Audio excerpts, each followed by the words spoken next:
What is economic growth? Economic growth is the increase in the production of goods and services in an economy over a period of time. It's not just about more money.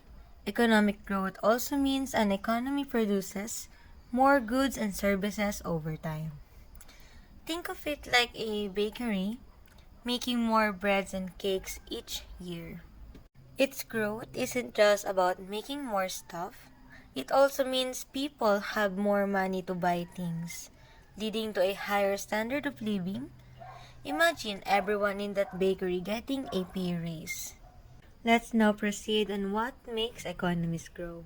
We have increased capital, where more factories, machines, and tools means more production.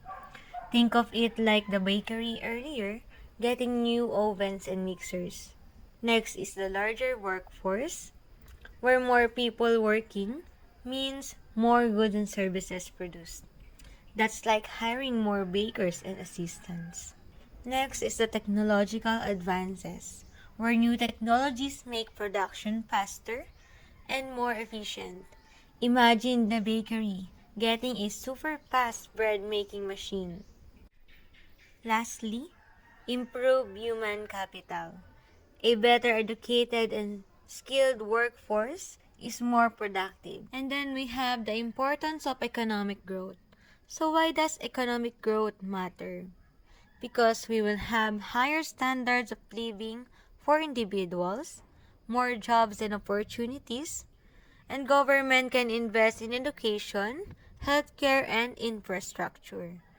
And lastly, improve quality of life overall. Economic growth rate. So the economic growth rate or real GDP growth rate measures economic growth as expressed by gross domestic product or GDP from one period to another, adjusted for inflation or deflation.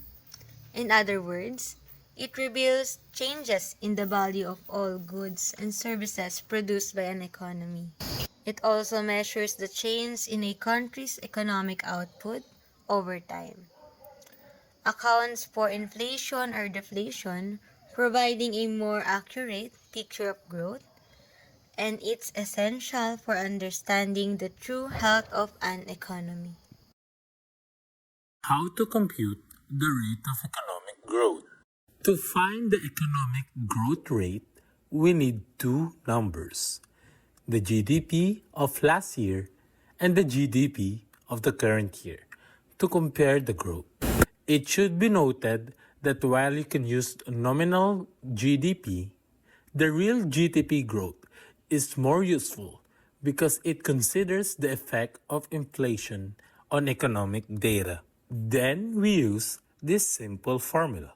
All we're doing here is finding the percentage increase or decrease from the starting GDP to the ending GDP. Let's take a look at an example to see how this works. Suppose a country's GDP last year was 1 trillion. This year, the GDP is 1.1 trillion. Plugging these numbers into our formula, we get 1.1 trillion minus 1 trillion divided by 1 trillion times 100%.